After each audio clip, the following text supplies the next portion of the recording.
Buenos Aires, 1828. Más allá de las calles empedradas de la ciudad, donde el mapa se desdibuja y los extramuros se convierten en una boca de lobo, la oscuridad no solo es una condición, es un escondite.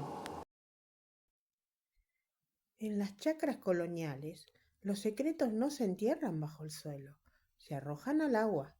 La historia que vas a escuchar hoy quedó sepultada bajo los expedientes corruptos de una justicia ciega. Pero los muertos no saben de leyes, los muertos solo saben de memoria, y lo que flotó en el pozo de aquella noria colonial no fue un cuerpo común. Fue el inicio de una maldición que 2 siglos después todavía busca culpables. ¿Qué harías si el agua que tomás todos los días, la misma con la que te lavas la cara, empezara a saber extraño? Quédate hasta el final, porque cuando descubra lo que el capataz dejó marcado antes de ahogarse, nunca más vas a querer mirar tu reflejo en el agua. Todo comenzó una madrugada de invierno, inusualmente crudo. La quinta de muros altos amaneció envuelta en neblina, tan espesa que borraba los límites de la propiedad. Don Cornelio, el dueño de la estancia, mandó a uno de los peones activar la noria para llenar los abrevaderos del ganado. El mecanismo comenzó a girar. Cric-crac, cric-crac, cric-crac. El burro caminaba en círculos moviendo el engranaje, pero el balde de madera subía liviano, casi vacío. Cuando el peón se asomó al borde del pozo de piedra, un olor nauseabundo, dulzón y espeso le golpeó la cara. No era el olor de un animal muerto, era el olor a la traición. El agua que lograba subir por los canalones no era transparente. Venía teñida de un color rojizo, espeso, que se adhería a las paredes de madera. Asustado, don Cornelio ordenó bajar un gancho de hierro atado a una soga gruesa. Les tomó 4 hombres y el esfuerzo de 2 bueyes izar lo que el pozo escondía en sus entrañas. Cuando el bulto emergió a la luz de la mañana, los peones cayeron de rodillas, persinándose entre rezos y maldiciones. Era el capataz de la chacra, o lo que quedaba de él. Su cuerpo estaba brutalmente destrozado, ensañado, violentado, como que si quien lo atacó no hubiera querido solo matarlo, sino borrar su humanidad. Tenía las manos atadas a la espalda con una soga de caño mocara, una soga que la peonada jamás habría podido comprar. Pero el detalle más aterrador estaba en su rostro. Sus ojos, abiertos de par en par, miraban el cielo con el brillo congelado del espanto, como si, antes de caer al abismo, hubiera visto al mismísimo demonio. ¿Quién podría haberle hecho algo así a un hombre tan fuerte y respetado? Las sospechas cayeron inmediatamente sobre los eslabones más débiles de la cadena, pero el primer misterio no tardó en aparecer. Los bolsillos de Capataz estaban intactos, llenos de monedas de plata. El móvil no había sido el robo. Alguien quería callarlo, pero ¿qué secreto guardaba este hombre que valiera una muerte tan atroz? La investigación judicial de 1828 fue un desfile de irregularidades, mentiras, inducidas por el miedo y amenazas susurradas en los pasillos oscuros del cabildo. El alcalde del barrio, un hombre de apellido aristocrático y pocas pulgas, llegó a la chacra decidido a cerrar el caso rapidito. Para la alta sociedad porteña de la época era fácil culpar a los peones o a los esclavos de la zona.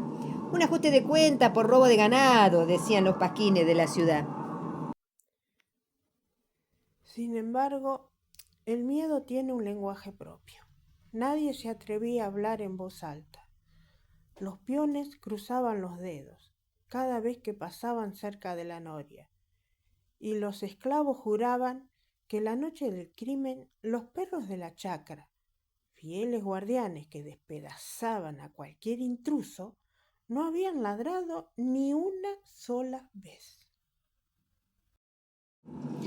Alguien de confianza, alguien que pisaba las alfombras de la casa principal, habían caminado por el patio esa noche.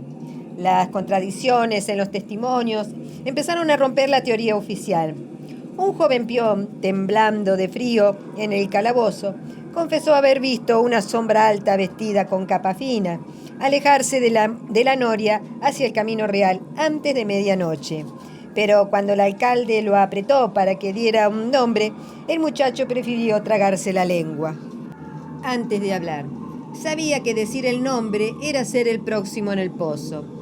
Fue entonces cuando, revisando los alrededores de la noria entre el pastizal, un viejo rastreador encontró una pista que la justicia intentó esconder de inmediato.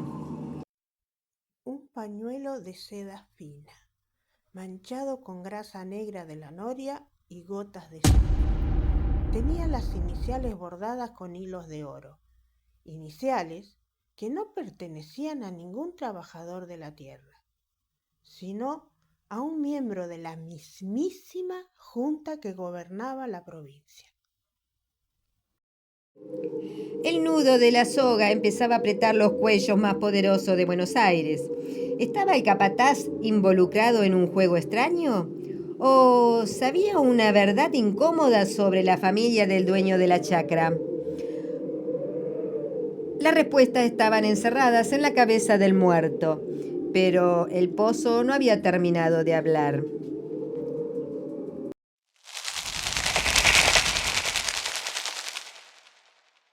Los testigos comenzaron a desaparecer. A los pocos días del hallazgo del expediente del crimen de la noria, sufrió un vuelco inexplicable. El peón que vio la silueta de la capa amaneció con su lengua arrancada y colgada del bolsillo de la camisa. Se ahogó en su propia sangre. El pañuelo de seda con iniciales de oro se esfumó de las evidencias. Nunca se encontró. La falta de prueba científica en 1828, por supuesto, no existía, pero eso daba lugar a que el dinero hablara. La orden desde arriba era clara: enterrar el caso antes de que el escándalo salpicara los salones de la burocracia porteña, donde se brindaban copa de cristal, mientras que la sangre del capataz se secaba en el fondo del pozo. Se acusó a un vagabundo extranjero que ni siquiera sabía hablar bien el idioma. Un chivo expiatorio perfecto para calmar la opinión pública. La farsa judicial terminó con una ejecución rápida al amanecer. El caso se declaró cerrado. Los ricos volvieron a sus negocios y la chacra a recuperar su rutina. Pero la tierra porteña de aquella Buenos Aires tenía una forma particular de vomitar justicia. Don Cornelio mandó a sellar la noria con pesadas tablas de madera y cadenas de hierro, prohibiendo bajo pena de despido que se acercaran al lugar. Decía que el agua se había podrido, que no servía, pero los peones sabían la verdad. Don Cornelio no le tenía miedo al agua podrida, le tenía miedo a lo que la noria reflejaba en las noches de luna llena.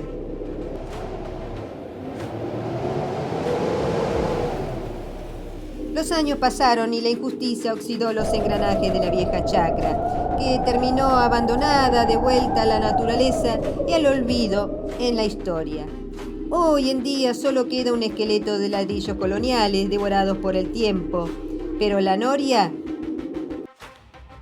La noria sigue ahí, con sus piedras cubiertas de musgos y sus cadenas rotas, como una boca abierta que espera contar su verdad. Dicen los lugareños que cruzan por ahí que en las noches de tormenta el aire se vuelve denso, helado, y que trae un olor inconfundible, dulzón, fétido, como el que aterrorizó otrora a la peonada de aquella época. La leyenda urbana asegura que el capataz no murió en el momento en que lo arrojaron al vacío.